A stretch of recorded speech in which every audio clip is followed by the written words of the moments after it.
In this last video segment on closing techniques, I'm going to talk about how to handle the 3 most common responses to your close.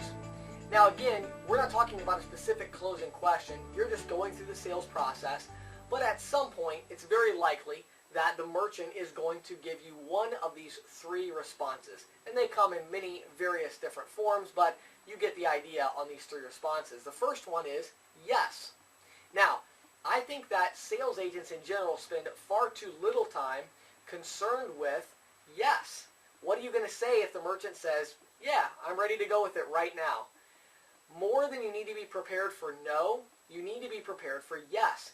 Because what you'll find is, even if you're not a very good salesperson yet, or if you don't have industry knowledge yet, you're going to stumble upon a few people that are going to want your service, simply because of the savings that we offer.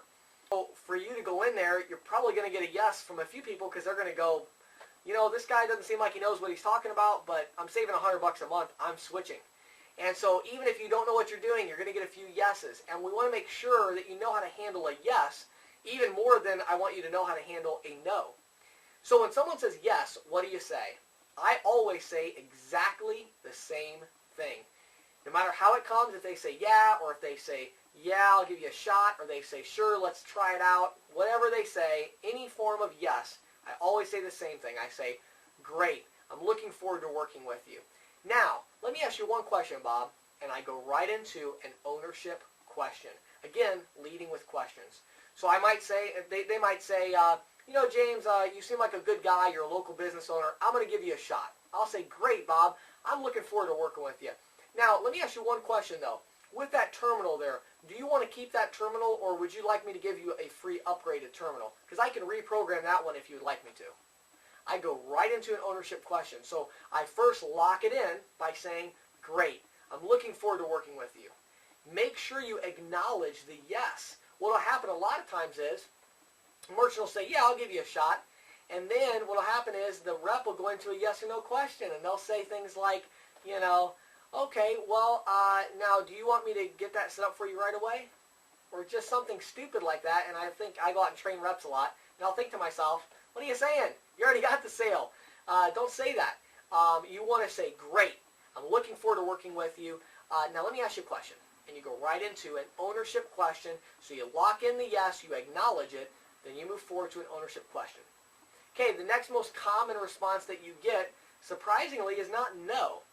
In this industry, especially if you're in a rural market or somewhere that's not as competitive, you're going to get a lot of people that will say, I don't know, or we'll think about it, or not right now. But again, they're not saying no, they're just saying not right now, they're saying maybe. How do you handle maybe? Okay, when you get a maybe, there's a couple things that you can do.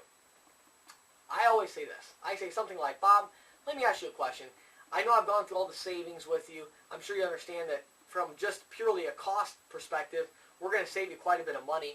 Could I ask you, what's the main thing that's holding you back from getting involved with my company right now?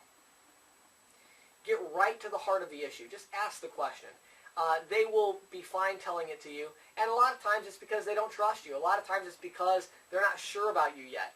And if you get that vibe from them, then say, hey, you know what, Bob, let me give you a little bit of time to think this over. If he says something like, well, I've been with my other guy for a long time, and I'm just not sure about making a switch yet.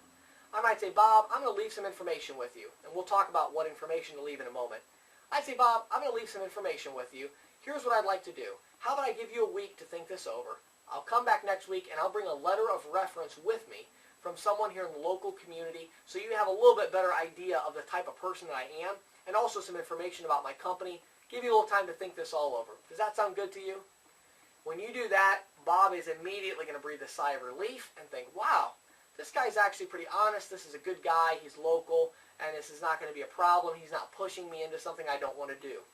So if that's the maybe, then come back later on in the week. However, sometimes the maybe is for no good reason at all.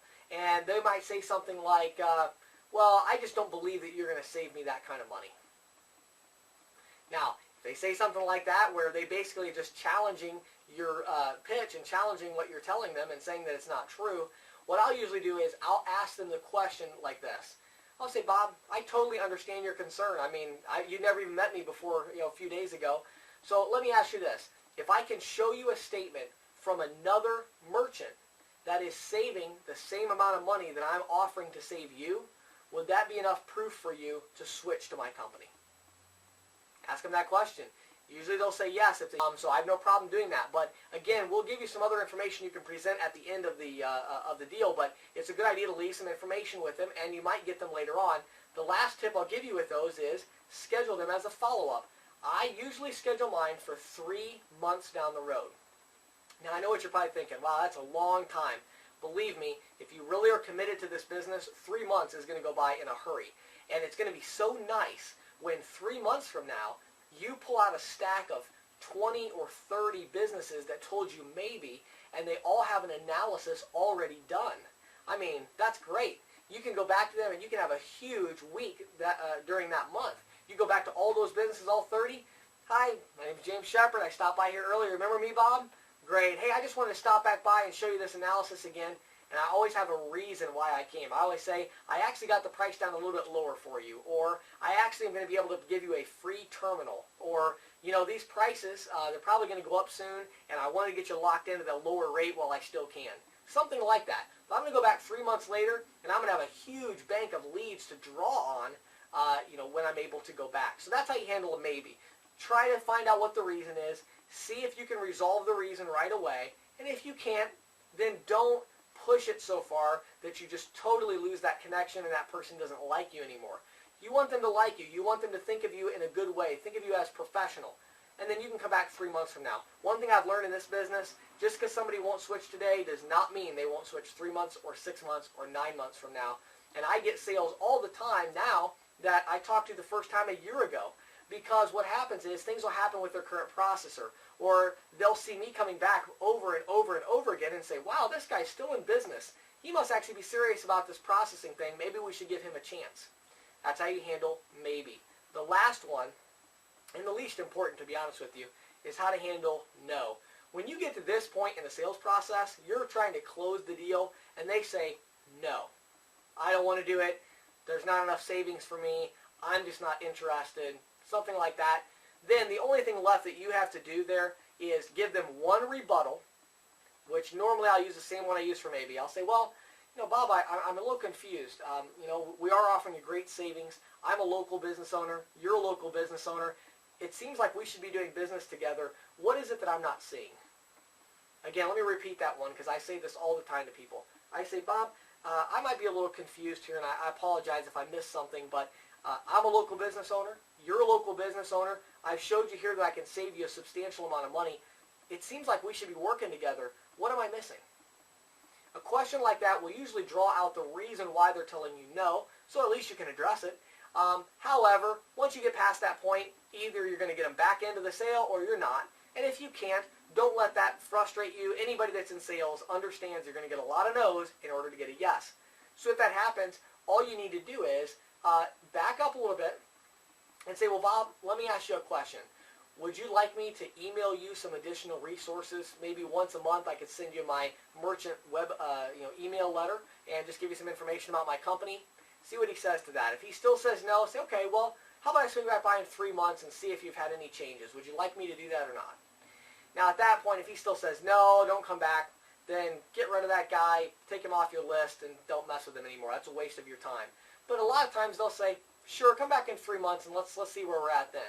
Because it might be that they're just really busy right now. Might be they're in their busy season and they don't want to change. You got to think about all these different things. So put them in your callback file for 3 months later and just load them right back into your prospect pipeline and go right back out there again in 3 months. That's really the easiest way to handle people that say no. So again, the 3 most common responses is yes. When they say yes, you say, great, I'm looking forward to working with you, and then move into an ownership question. If they say maybe, you respond with something to the effect of, well, I showed you all the savings here. What is the main thing that's holding you back from switching to my company? Find out what it is. And a lot of times you can put those in a 3-month callback file and have a nice big file of leads 3 months from now so that on the first of each month, you can pull out 10 to 20 good quality leads where they've already had an analysis done. And make sure you keep the analysis on file so you can be very quick about it when you go in. You're either going to get the sale or you're not, but you can make a very efficient use of your time the first week of the month going back through these old leads that you already have an analysis done on. The last one is no. When they say no, don't let that bother you. Don't let that frustrate you. Use the question that we talked about a little bit ago. Try to draw out the reason. If you can't draw it out, let it go, scratch them off your list, and move on to the next person.